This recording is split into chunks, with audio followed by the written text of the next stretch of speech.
Okay, so welcome everyone to the third episode of season 7 of the Isogeny Club. Today we have Marius Årdal giving from the University of Aarhus or Aarhus University, maybe. Yeah.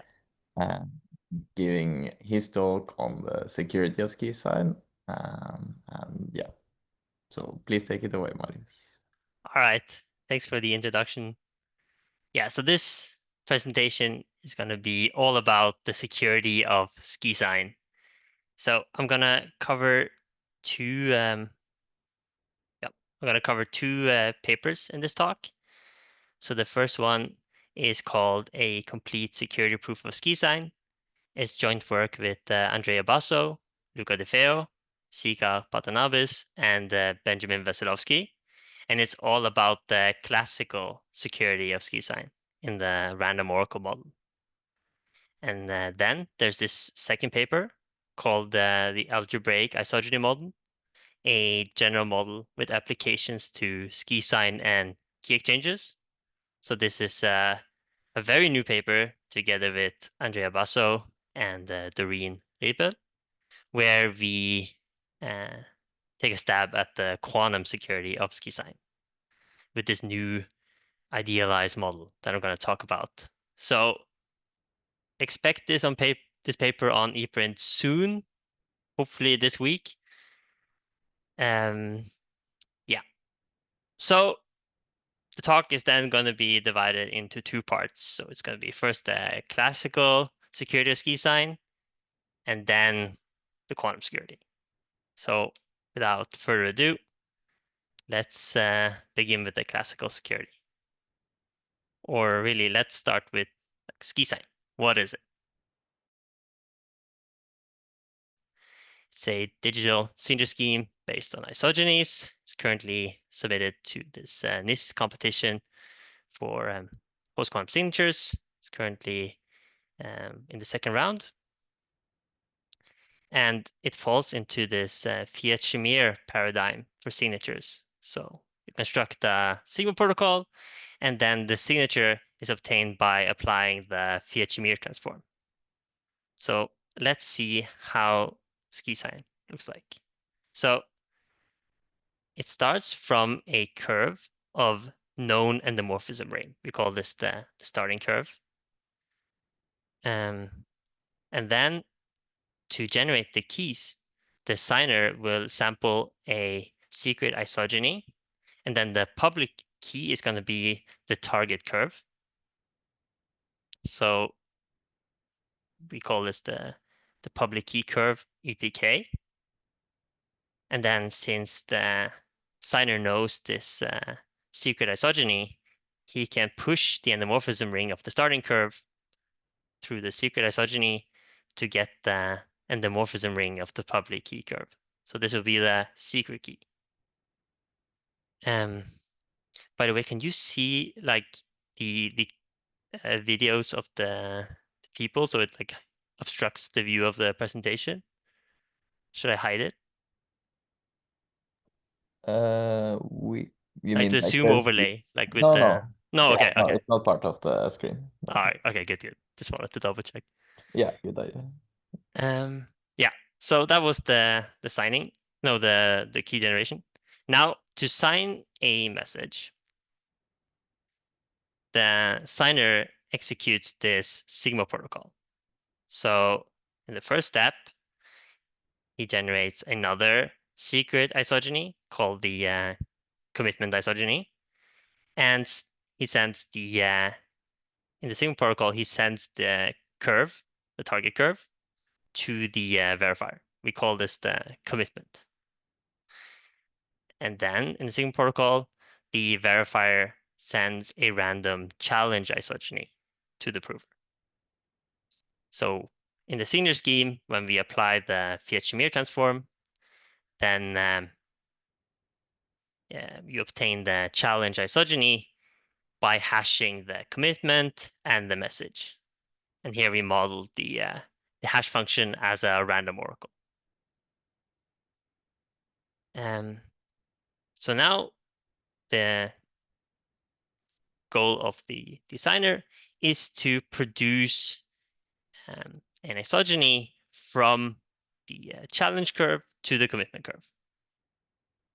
And since he knows all of the isogenies in this diagram, he can push the endomorphism rings through and easily compute a connecting isogeny. So we call this the response. So in the end, the signature will just be the transcript of this Sigma protocol. So that's SQIsign. Now let's discuss the notion of security that we have. So it's going to be the standard security definition for signatures. So we're going to consider existential unforgeability under chosen message attacks, or just like unforgeability. That's what we want from our signature. So it's formulated as a game. So you have this adversary, and in the beginning of the game samples a key pair and gives the public key to the adversary. And now the adversary gets access to a signing oracle. So it can query this oracle on a message, and the oracle responds with a valid signature for this message. And the adversary can keep doing this, keep querying the signing oracle. And then finally, when it's done, it then outputs a message and a signature. And the adversary wins if the message was not queried to the signing oracle and the new signature is valid. So in other words, the adversary has been able to forge a signature for the message. Now, because we're in the random oracle model, then we need to add the random oracle to the picture. So every algorithm in the random oracle model can query the random oracle. So this is the full picture.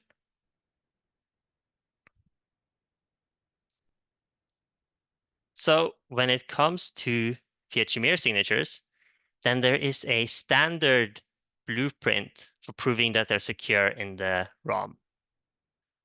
So we have some Sigma protocol for a relation R, and we want to prove that the associated Fiat Shamir signature is secure.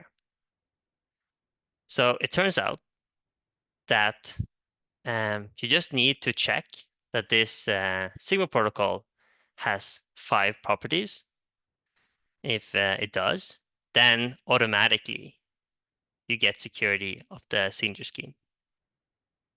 So let's go through these 5 properties for SQIsign and see if they hold.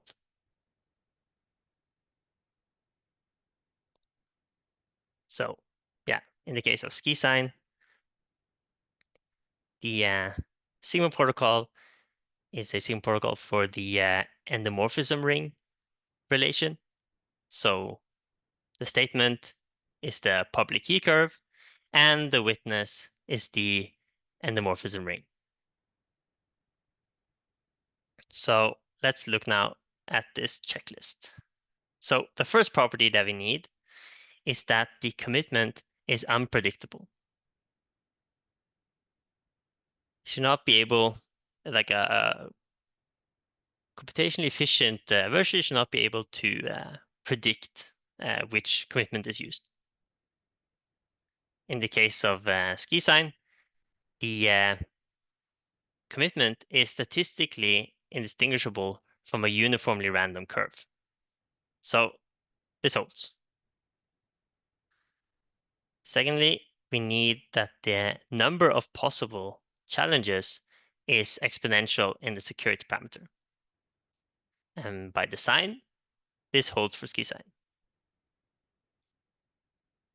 Third, we need that the relation is a hard relation. So by that I mean that if I only give you the statement, it should be a hard problem to compute a witness for this statement. For SQIsign, this just means that we want the endomorphism ring problem to be hard. So under this assumption, we can check the third property off.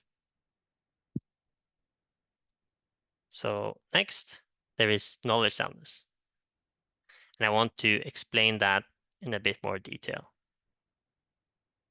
So knowledge soundness says that if you have a prover for the Sigma protocol and it's successful, it can, with high probability, convince the verifier. Then it must be true that the prover knows a witness for the statement. If this holds, then we have knowledge soundness. So you cannot, in other words, you cannot be successful in convincing the verifier unless you know a witness, or that you can be used to compute a witness. That's where we now get to with the formal definition. So knowledge soundness is defined in terms of extraction. So if you are a successful prover, there must exist that there a Sigma protocol is knowledge sound if there exists this efficient extractor that can take a statement and a prover and run the prover a bunch of times and compute a witness for the relation. And we require that the probability that this witness is valid should be roughly the same as the probability that the prover convinces the verifier. So in other words, if you have a successful prover, then like a prover that succeeds with non-negligible probability, then it must be possible to use it to compute a witness for the relation. So in other words, we can convert a prover for the Sigma protocol into an adversary for the relation. So we reduce the soundness of the Sigma protocol to the hardness of the relation. That's the point of knowledge soundness. In the case of Sigma protocols, it's often enough to show we can often get away with showing another related notion called special soundness. Because classically, special soundness implies knowledge soundness. And what is special soundness? So it says that, so you have special soundness if given a statement and two transcripts for the Sigma protocol with the same commitment, but different challenges, it's possible to compute a witness for the relation. So if this property holds, then we have special soundness. And then by this result, we for free get this knowledge extraction. So let's see if SQIsign is special sound. So let's look at the situation with the two transcripts. So here we have the same commitment, but different challenge isogenies. And here we do get this loop, which is an endomorphism of the public key curve. And we can prove that it is non-scalar. So by this, this implication from special soundness to knowledge soundness, it then holds that we can convert any successful prover against the SQIsign Sigma protocol into a successful adversary for the one endomorphism problem. So we're close, but we're not exactly there because remember the original SQIsign relation is with respect to the endomorphism ring problem. but we only have, from special soundness, one non-scalar endomorphism. But luckily, the one endomorphism problem and the endomorphism ring problem are equivalent, as shown by Page and Veselowski. So with this equivalence, we in fact can, from a successful prover against the SQIsign Sigma protocol, we can efficiently compute the full endomorphism ring of the public key curve. So in conclusion, with some extra work, we do have knowledge soundness.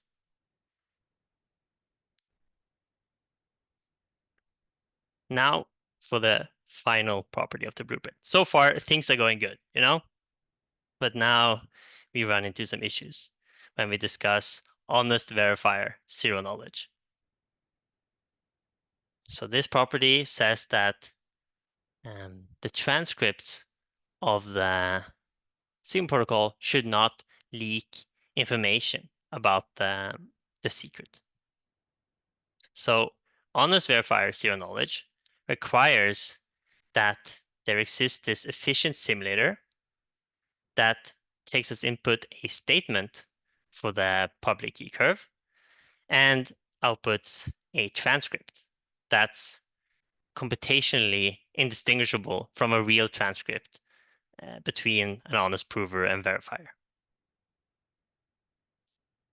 So let's now see how one could try to build a simulator for SQIsign. So the simulator gets as input the public key curve. And we know how to simulate the challenge. That's easy.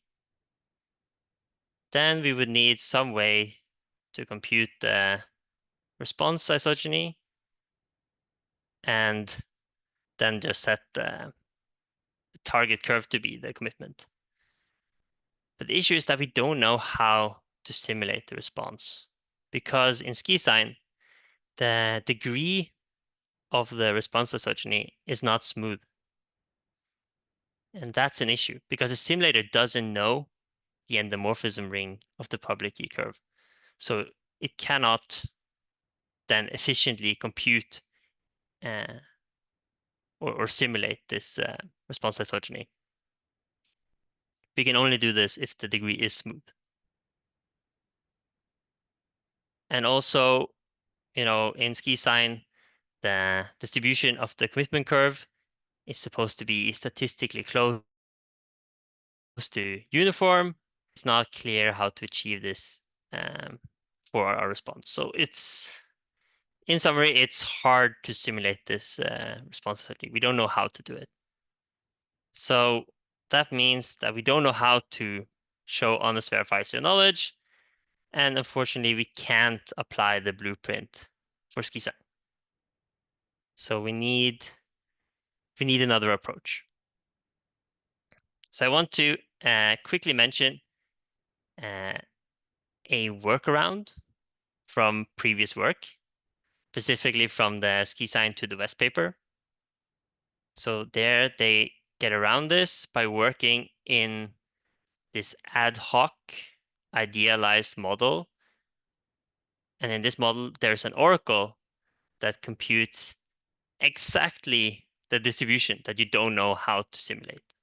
So the oracle, it takes as input a curve E, and then it outputs this data. And if E is the challenge curve, then this would exactly correspond to the right distribution for the response and the commitment. So in this ad hoc model, sure, the nice thing is now simulation is trivial, but there's a clear downside here. Like, we don't get security in a standard model like the random oracle model. And it's not clear what security in this model even means. Like, the distribution of the output, like, it strongly depends on the endomorphism ring of the input. So this seems a bit weird. or like it's not clear what security means here. So we want to do something different. And the approach that we take is to introduce a new blueprint that we call Fiat Shamir with hints.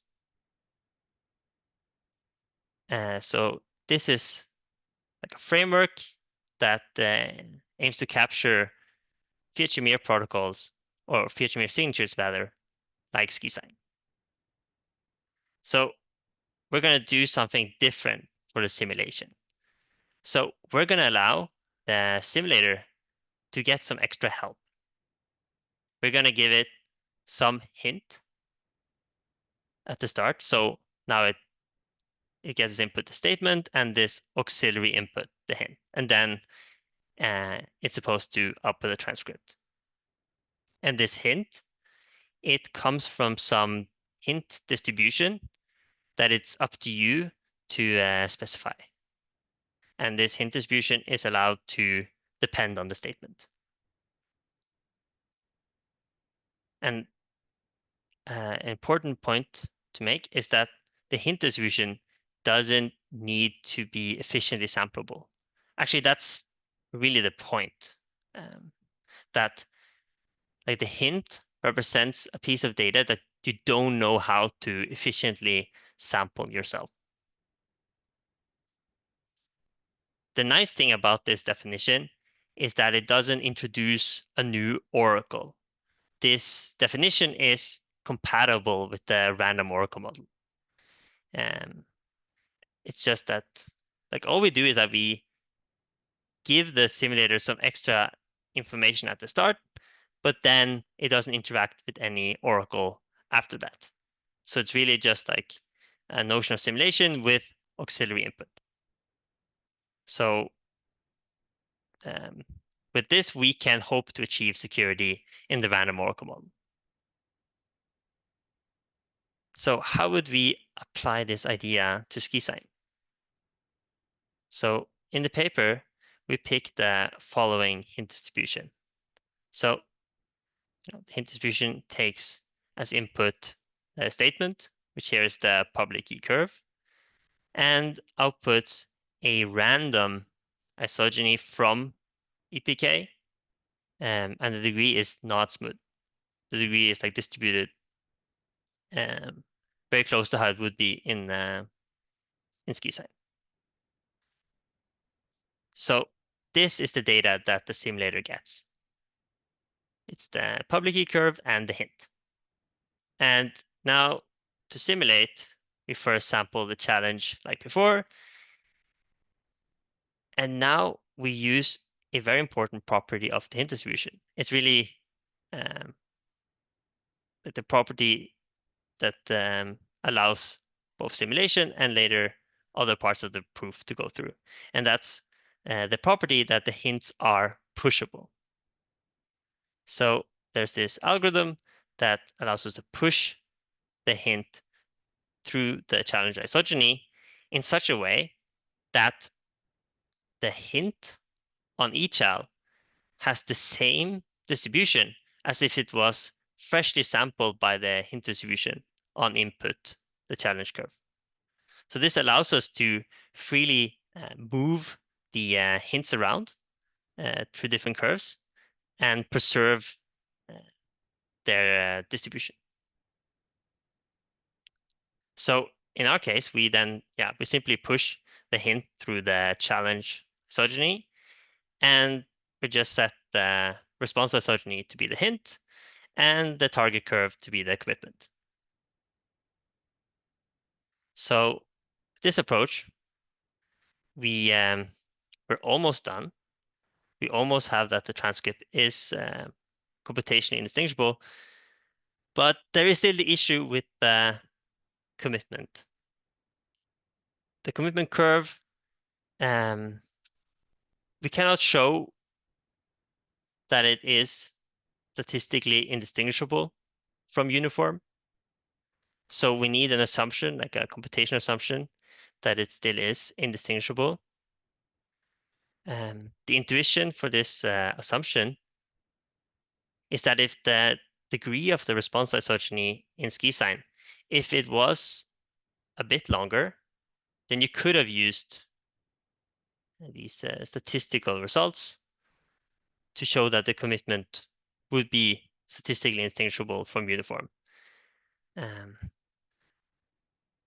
So these results don't apply, but because the degree is still exponential in the security parameter, we believe that computational hardness is retained. So we believe that this should still be a computationally hard problem. And this is also something that's argued in the SQIsign to the West paper. So with this new assumption, we get hint-assisted honest verifier zero knowledge. So with this new notion of simulation, we then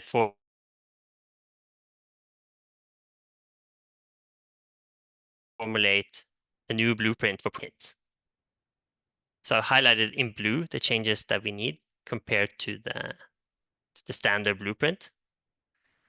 So for example, now we don't just require honest verifier zero knowledge, but we allow hint-assisted honest verifier zero knowledge. But then this comes at a price, because now we need the relation to be a hard relation, even if the adversary is given a polynomial number of hints. So that means that you cannot put too much information into the hints, because then you could risk that it's no longer hard to compute a witness given the statement and the hints, and then we won't have security. So there's a trade-off here. Like, you need to find the balance so that you have enough information in your hints to be able to simulate, but not too much information so that your the problem that you reduce to is no longer hard. And then we have the fourth property, which now also changed a bit. So now we need knowledge soundness, even if the prover gets hints as input. So that just says that even if it has these hints, we should still be able to use it to extract a witness. So that's the new blueprint. So let's see how let's see whether we use this new blueprint to prove that SQIsign is secure in the ROM. So the first two properties are like before, and then we saw that under this new assumption, we get hint-assisted honest verifier zero knowledge. So now what about the third property? That the relation should be a hard relation with hints. So this is really the requirement that the endomorphism ring problem with hints should be hard.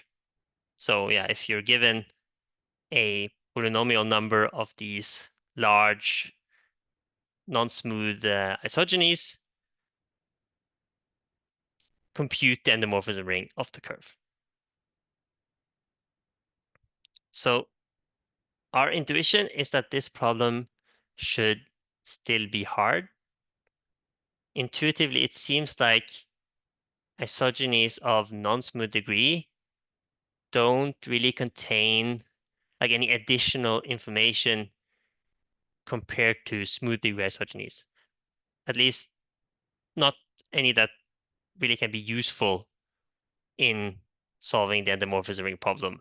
It seems more like an artifact of like the current algorithms we have for computing isogenies without the endomorphism ring, that they're like, Value and so on, that they're only efficient if the isogeny is smooth, but it doesn't seem like the non-smooth property is really helpful in solving the endomorphism ring problem.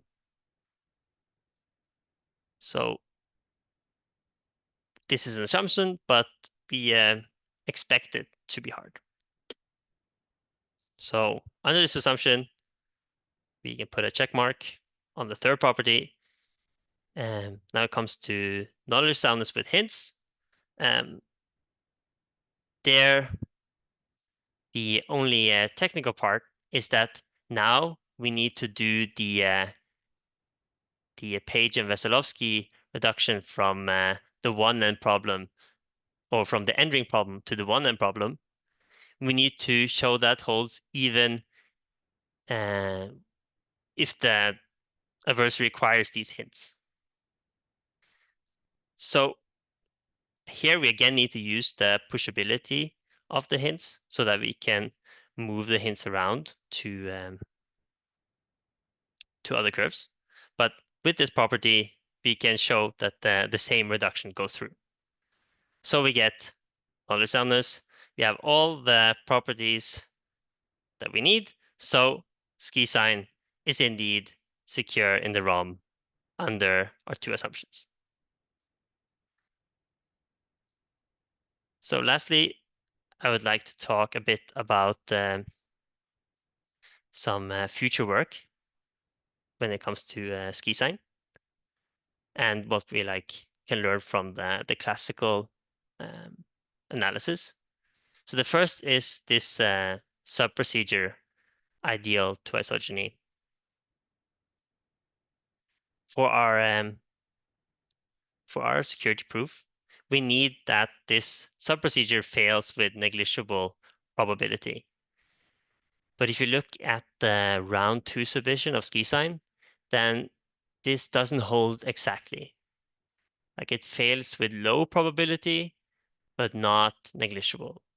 And like it's possible to get like a slower implementation that would have negligible fail probability, but for efficiency reasons, there is a slight mismatch between the version of SQIsign that we prove secure and the round 2 submission.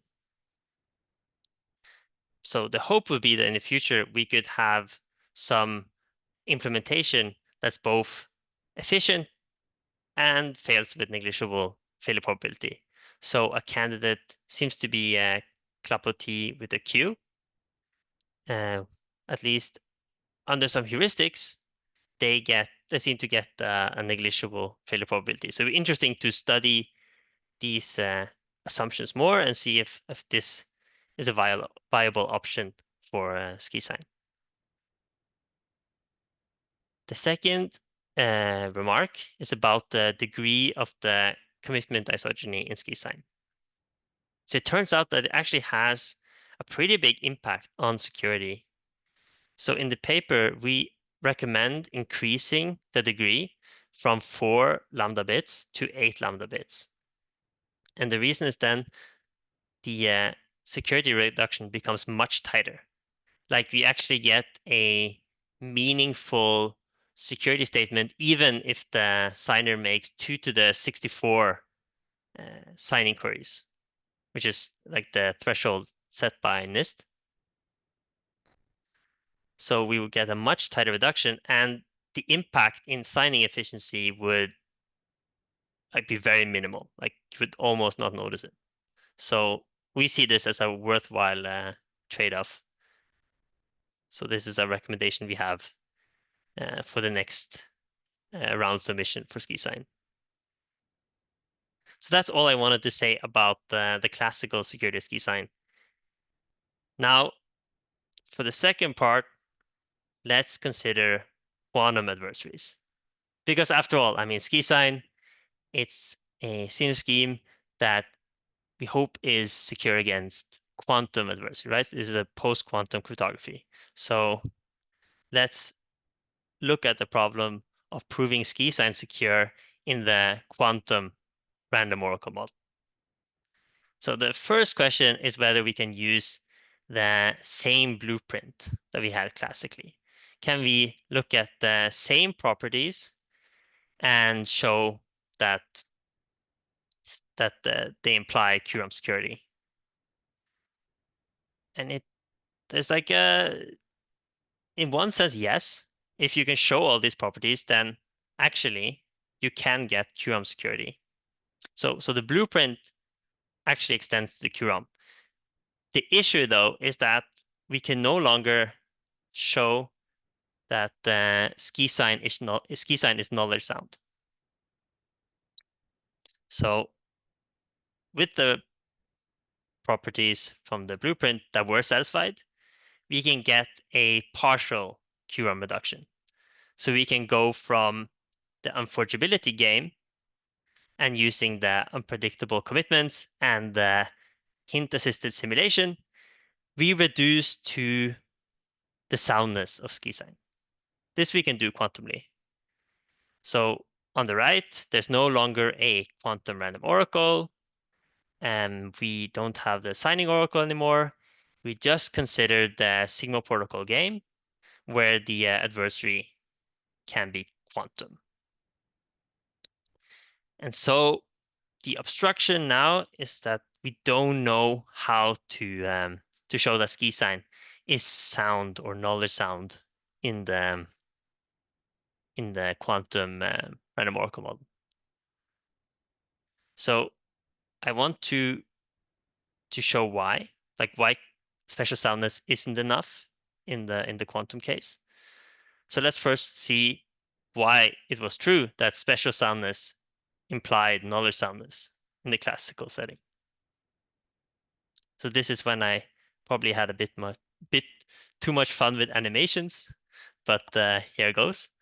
So we have our adversary and we want to extract the witness using special soundness. So what the extractor is going to do, first, just going to run the Sigma protocol like normal, and we collect the first transcript.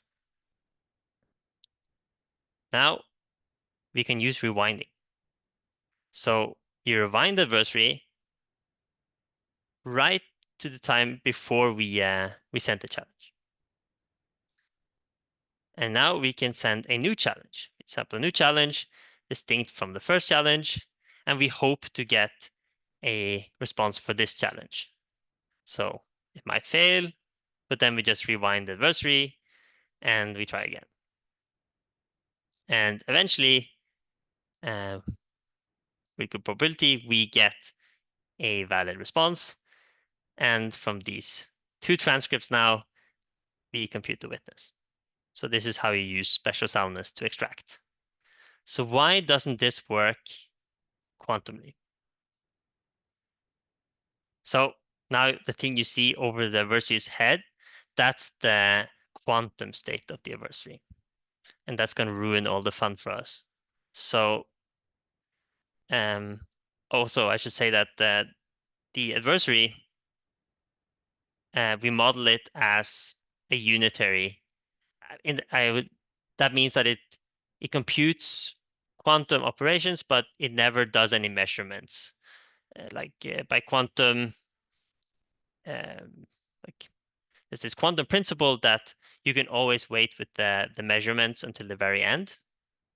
So we are just going to assume that the adversary never measures anything. We're the one that measures the output of the quantum adversary. So the quantum adversary performs some quantum operations and outputs a quantum register that might be in superposition. So the first output is some quantum register containing possibly a superposition of commitments. And then we send a challenge to the adversary and it responds with a response register. So we want to use the special soundness. So we need to actually measure what the adversary sent to us to get this transcript. But when we do this, not only might we affect the registers that we measured, but we might also measure we might also disturb the quantum state of the adversary in an irreversible way. So the state of the adversary, the worst case, could be completely classical now. And this means that we can no longer really rewind the adversary. Like even if we try to go back, the state of the adversary cannot be repaired. So we can now be a situation where we try to give the adversary a new challenge, but it now will just keep failing. Like no matter how many times we try this, it won't give us a second transcript. So this is the issue, that quantumly, the measurement of the first transcript prevents us from getting the second one. So we are out of luck here in general. Special soundness is not enough to extract. There are certain cases when we can extract. Like there's some extra properties that your Sigma protocol can have that will allow you to do this quantum rewinding. For example, if you have that the responses in the Sigma protocol are unique. So for every commitment and challenge, there is only one possible response. And I mean that in an information theoretic sense. There really is just one. If that's the case, then this extraction technique works perfectly. And there's some other criterions you could have that also will allow you to extract. Not so important what they are, because in the end, it seems like they don't really apply to SQIsign. So this is the fundamental problem. Like we don't know how to show the soundness of SQIsign against quantum adversaries. So yeah, we don't solve this problem, but with this new idealized model that I'm going to talk about next, we show how it allows us to still say something meaningful about the quantum security of SQIsign. So yeah, I'm gonna now first present the new model and then show how we can prove the security of SQIsign in this model, and then discuss what it tells us. So yeah, we introduce, or I together with Andrea Basso and Doreen Riepel, we introduced this algebraic isogeny model. And it's really based on an idea from the classical setting, from the group-based setting. There is this model for the group-based setting called the algebraic group model. And it works like this. So say that you have a game where the adversary gets some group elements, G0 to Gn, and then at the end of the game, the adversary outputs a group element H. Now, in the algebraic group model, the adversary is also required to output an explanation for how it derived H in terms of the input group elements. So it's required to output these exponents E0 to En. So really what the algebraic group model does is that it restricts to adversaries that only compute new group elements by combining old ones. So they call this class of adversary an algebraic adversary. So this is the class of adversaries that do not obliviously sample group elements. In other words, like they always know the relation between the new and old group elements. So the intuition is that if I just sample some random group element when I'm trying to solve the computational Diffie-Hellman problem or something like this, and I know nothing about how it relates to my inputs, then it doesn't seem very useful. So In other words, like this oblivious sampling in the group setting often is not very useful. This is like an informal statement, but if you look at the best known attacks for these group based protocols, then they're all algebraic. They don't really use oblivious sampling. So that's why this model is interesting. Even though oblivious sampling is easy in a group-based setting, it's really this algebraic class of attackers that tend to or like the attacks tend to be algebraic. That's why we find statements in this model meaningful. And it's been very useful, this model. So the question is then if we can have a similar model for the isogeny setting. And there has been some work on this, specifically for group actions. There is this algebraic group action model.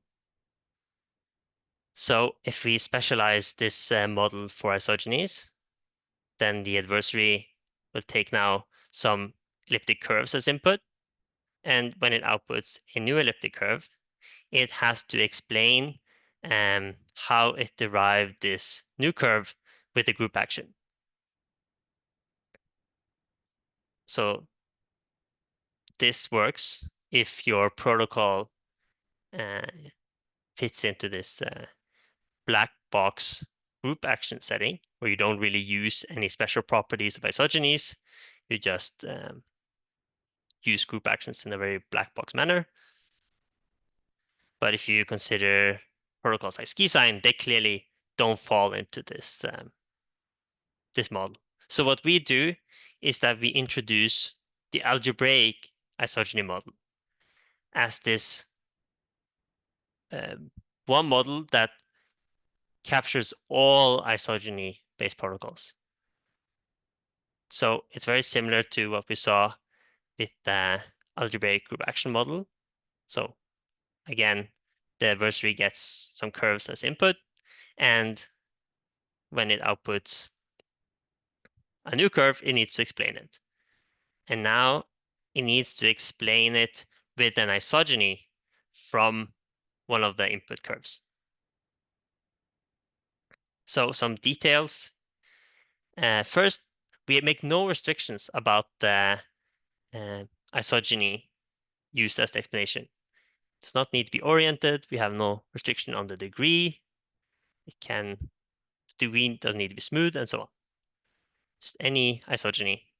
But for simplicity, we required that the representation used is the 8D representation. This is just for simplicity, but it makes things simpler that we just fix one representation that we use, and the 8D representation is universal, so any isogeny can be represented in this way. And then finally, we always assume that the adversary gets a curve of known endomorphism ring as input, and that's just to avoid some edge cases that don't really make sense. So this is essentially the new model. And when you think about whether security in this model makes sense, then it's kind of cool that classically it's actually been a hard problem to hash to a curve. It's been a long-standing problem. And then I mean to hash to a curve of unknown endomorphism ring. And this is really the problem of obliviously sampling a curve. So we actually don't know classically how to obliviously sample curves. If I hash to a curve of known endomorphism ring, then I can always explain it. I can always find an isogeny from E0 to this new curve. So I can always output an explanation. So really, classically, we only have algebraic algorithms. And it's true that quantumly it's possible to obliviously sample, but it shows that the situation for isogenies is similar or maybe even better than it was for the AGM, where oblivious sampling was easy. So this is kind of interesting. And as to showcase how nice this model is, I want to show how to analyze the soundness of SQIsign in the aim. So initially, now we're back to the Sigma protocol game. So initially, the adversary has as input, it gets the starting curve, E0 of known endomorphism ring, and it gets the public key curve. So the first step of the Sigma protocol is that the adversary outputs the commitment curve. But now, since we're in this algebraic model, the adversary needs to output an explanation for this curve. And there are two cases. So either it explains the commitment curve with an isogeny from E0 or from the public key curve. And then we just sample challenge, give it to the adversary, and it outputs a response. Now we see that in the first case, we get an isogeny from E0 to the public key curve. And at least quantumly, this allows us to fully compute the endomorphism ring of the public key curve. And in the other case, we have this endomorphism, and we can prove that with overwhelming probability, it's non-scalar. The idea is that the response is kind of short in SQIsign, so it cannot fully backtrack the challenge. There is the first portion of the challenge cannot be backtracked by the response. And if this loop really was a scalar endomorphism, then the adversary would have needed to guess this first part of the challenge when it output the commitment. And so if it did not guess it, then the endomorphism must be non-scalar. So in both cases, with high probability, you obtain at least one non-scalar endomorphism of the public key curve. So in the aim, we get this simple reduction from the soundness to the endomorphism ring problem. So in the aim, where we have the quantum random oracle, under the same assumptions that we had before, we have security. So the nice thing about this is that, about the aim, is that it really allows us to get away with not using so much heavy quantum computing machinery. Didn't need quantum rewinding at all. And in the rest of the proof, we only used standard results from the QROM literature. We didn't need to do anything fancy quantum ourselves. So that also means that maybe with the aim, it would be easier for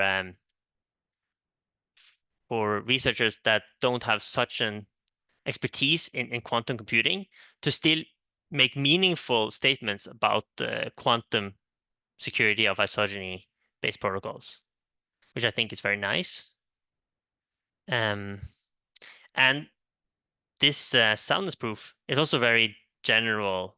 Like it's not tailored to, the second round submission of SQIsign. It really applies to all variants of SQIsign. So in general, like this Fiat Shamir with hints, blueprint, and the aim proof really seems to be like a viable general approach to prove security. And it's also kind of nice that, okay, we prove security in this idealized model, the aim, but you can also view this as proving security for a restricted class of standard model adversaries. And by standard model, I mean like the standard QROM. Like really, we prove that if the adversary does not obviously sample, or in other words, if it can explain its output, then it's covered by our proof. So we prove security against this subclass of adversaries. So if you were to have, if there was to be an attack, like let's say that the problems that we have that we reduce to are hard. If there was to be an attack in the QROM, you would need to somehow obliviously sample curves, which is interesting. So I feel like they are really meaningful. Like the results we get in the AIM are quite meaningful. Yeah. Okay, I'm gonna wrap up now. Just gonna mention that we also have some other cool results in the AIM.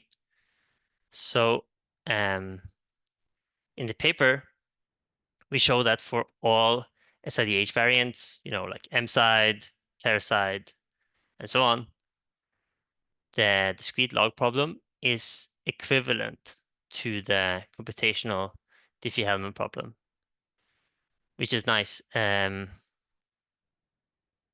Typically, when you analyze security of these schemes, you would analyze the key recovery problem, the D-log problem. And now we've sort of shown that if you can solve the key exchange problem, the CDH problem, then you can also solve the key duration the key recovery problem. So that was the case for SIDH, right? That we really could recover the keys. So this sort of motivates why we want to motivates focusing on the key recovery problem. The second result we have is that any result in the algebraic group action model can be lifted to the AIM.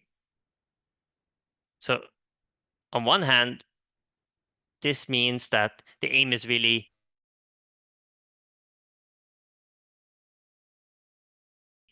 the naturals. It also covers the group action setting. But on the other hand, you can also see this as a strengthening of the algebraic group action model, in the sense that if you prove a reduction there, then it automatically holds in the AIM. Like it automatically holds against adversaries that might use specific properties of isogenies that don't fit in this black box group action framework. But yeah, the paper is hopefully going to be out in a couple of days, so stay tuned for that. And that's all I wanted to say. So thank you very much.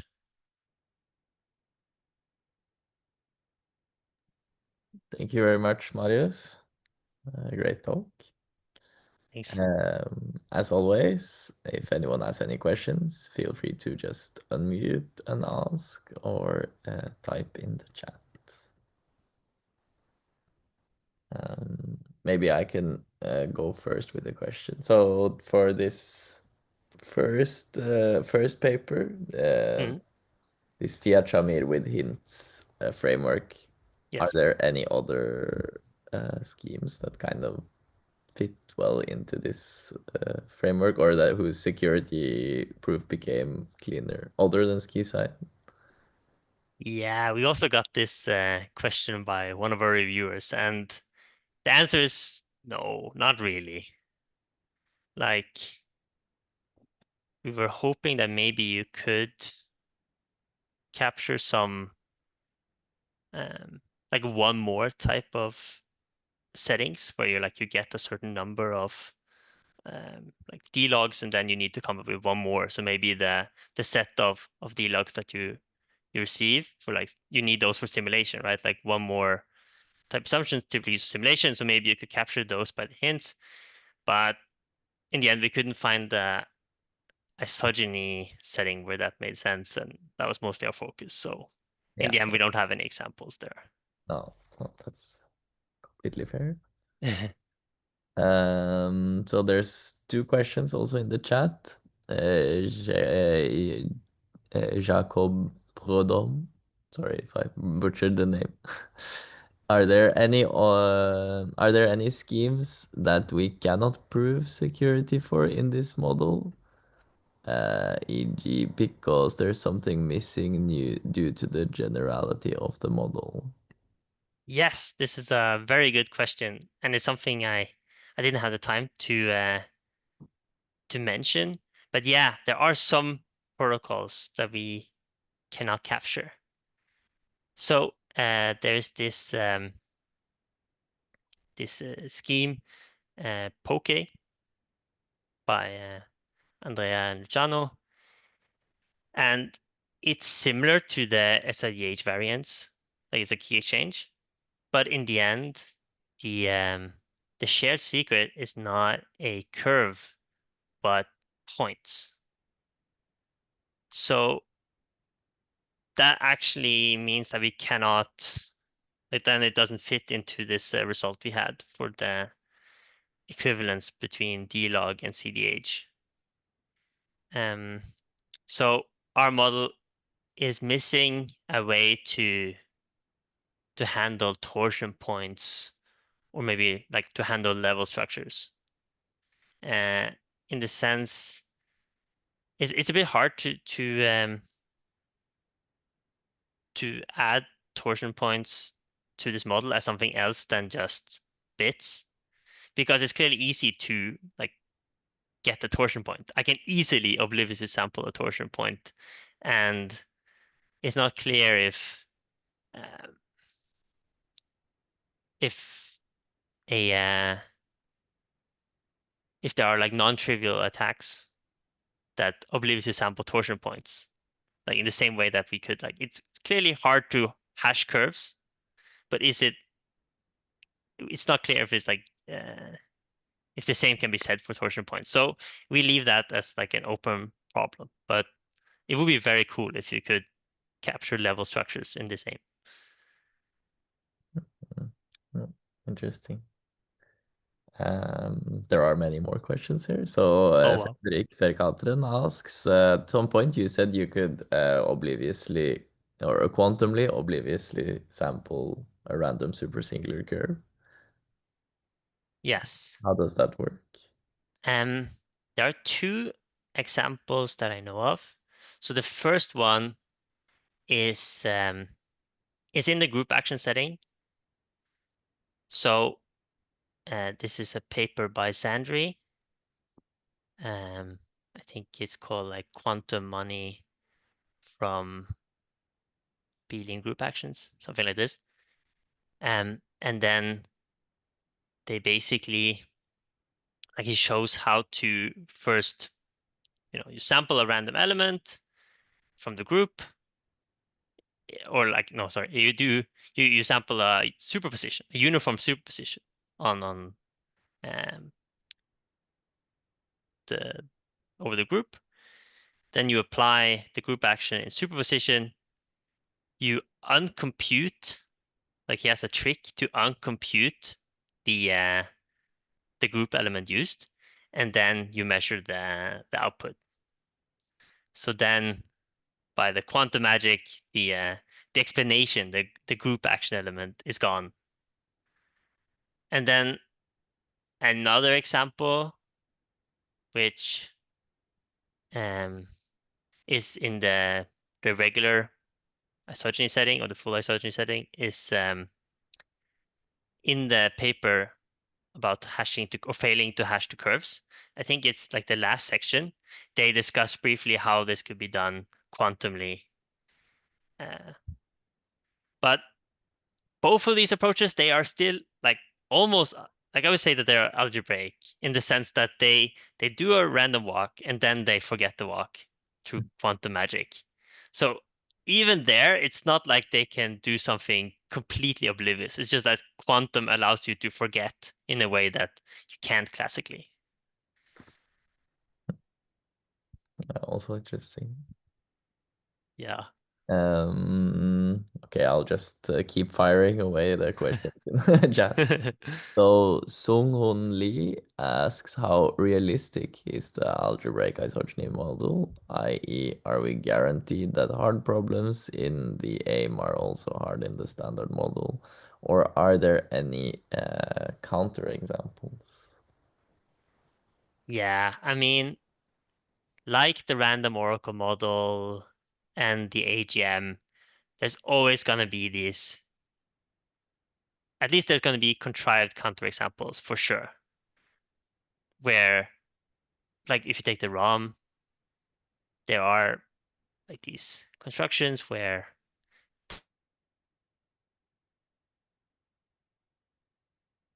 they clearly look insecure and they are model. So you can have these contrived counterexamples, and they're gonna be there for sure. Like for example, you can have this issue of types. Like we have a type system in our model.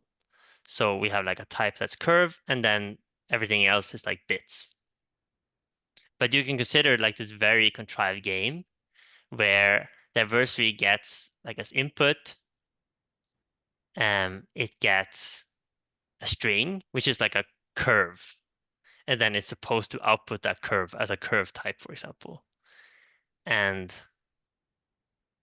this game is like hard in the aim because I would need to explain my curve with the only input I got, which is the curve of known endomorphism ring. So that means that to output the curve I got as input as a string as a curve, I would also need to compute this endomorphism ring. But in the standard model, it's clearly easy. I just literally output what you gave me. So you can find these contrived counterexamples. So you need to restrict to like sensible games. But then also like the interesting thing is that at crypto this year, there was this this result for the random oracle model, where they had like a non-contrived protocol that was secure in the random oracle model, but insecure in the standard model. So that's also like an interesting problem. If you could do something like that for the AGM or the algebraic isogeny model, that's future work. Oh, nice. Okay. Sina asks, does the hints framework apply to all SQIsign variants? Yes, I would say it does. And then it's more up to it's more of a way to properly isolate the assumptions you need for security. So you could even do it for the one-dimensional variant of SQIsign, where you just have this smooth, longer distribution on the isogenies. And then the question remains, like, in the end, when you have the hints of this type, are the transcripts indistinguishable from the real protocol, and is the endomorphism ring problem hard with these hints? So, for example, for the 1D SQIsign variant, you have like the same issue as you had before, right? That we don't really know how to analyze the distribution of the simulated transcripts, but you can still use the framework to just clarify exactly which assumptions you need for security. So in that sense, they still hold, or like you can still apply the framework. And for other HD variants, then yeah, then it will be very similar to what we did for SQIsign to the West. Hmm. Yeah. Let's see. Like now I lost my thing. Oh, Sina said thank you. Yeah. Oh, Ryan Rüger also asks, how does one recover an endomorphism from a non-smooth isogeny from E0 to EPK? Yeah, so basically, how do you solve the isogeny to ideal problem? But yeah. quantity. I mean, okay, let's go to that slide. I Ah, think it's yeah, he easier. also, yeah, sorry. He also asks, is it quantum magic? Well, the way I explained it, for sure, it was quantum magic. But in the end, like with the yellow text, like all we need is to get one non-scalar endomorphism.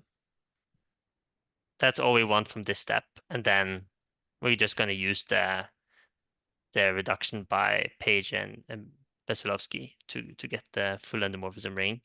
So for the case on the left, if you just want one non-scalar endomorphism, then you would just do the lollipop, because you have an efficient representation of the explanation isogeny. So you go from the public key curve, you take like the path to E0, you take one non-scalar endomorphism, and then you go back. So that gives you everything we need really for this endomorphism. But I see that the way I said it, yeah, clearly you need quantum magic for that. Thumbs up by Ryan. Oh, nice. You have a And lot of IBM people representing. That's nice. yeah. And then there's a follow-up from Jacob. Yeah, as a follow-up to my first question, would Inke, if you're not familiar with this, then be Yes. suitable for proving security in this model, since it modifies Poke by making the shared secrets of intermediate curve instead of torsion points? Yes. So this we also, I discussed this with Andrea, and he's the expert on these things. So he really thinks that with this modification, it will be it will work out. Now, Poke and Inke, they're still not exactly, or like they're sure they're generalizations of SIDH, but they're a bit more different than the other variants in the sense that like one of the isogenies are of unknown degree. So you would still need to do a little bit of work to, I guess, generalize what we have a little bit more. But I do believe that if you do that, then the same proof will work for Inca. It's really this abstraction that the shared secret was a point in Poke that meant that we couldn't cover it. Yeah, interesting. Okay, that was a lot of questions, and we are way over time, but still, I have one more question which I was curious about. So, you said that you could lift every result in the algebraic group action model to the aim. Yes. Um, but wait. So there are protocols which, yeah, group action based protocols. Like would this work the other way around too for protocols which this makes sense? Yeah, actually it does. I should also say once again, there's at some point I need to use a factoring oracle if the explanation is of large non-smooth degree. But if we are okay with like a quantum equivalence, then yeah, we can actually go both ways, no problem. We can take like an adversary in the AGAM and convert it to an adversary for the aim and vice versa. So one direction, so from the AGAM to the aim, that's just Clapot. And then the other way is like this folklore approach for like if you have one isogeny and you know the orientations of the two curves to like create a new isogeny that is oriented between them. And like I saw this trick in the case of Seaside in this paper, what's it called, like rational isogenies from irrational endomorphisms. Maybe I'm butchering the order or the accurate title, but they have like a trick to, if you have like an isogeny between two curves and the curves over FP, they have like a trick to compute the FP isogeny between them. So I took that trick and generalized it to arbitrary orientations. And then you still need to get like the quadratic ideal. And then what I do is like I need to factor the degree so I can like split it into a bunch of prime degree isogenies. And then I know that there are most two horizontal prime degree isogeny, so I just check which one divides the isogeny I'm trying to convert. So then it's like a trial division thing. Yeah, interesting. I think I will ask a bit more after we end the recording. Okay, yeah. No, because I'm like just confused about one thing, but I'm Mm. sure it makes perfect sense. So then, but yeah, since we're so much over time, I think it's time. Great to see that there were so many questions Yeah, that today. was great. Thanks a And lot. there's more actually. Oh, there's more? Yeah, Wow. no, sorry. It was just Grein saying that he needed to leave. Thank you. Okay. Oh, Then and Mark says that there this is a general will get result. it in general, yeah. Okay, this is good to know. So then, yeah, yeah, thank you again, Marius, first of all, of course. Yeah, Great. thanks a lot. And then in 2 weeks, we will have Eli Orvis all the way from across the pond, giving his talk. That will be November 4th, Central European time, not summertime, so watch out for that. And yeah, see you all in 2 weeks.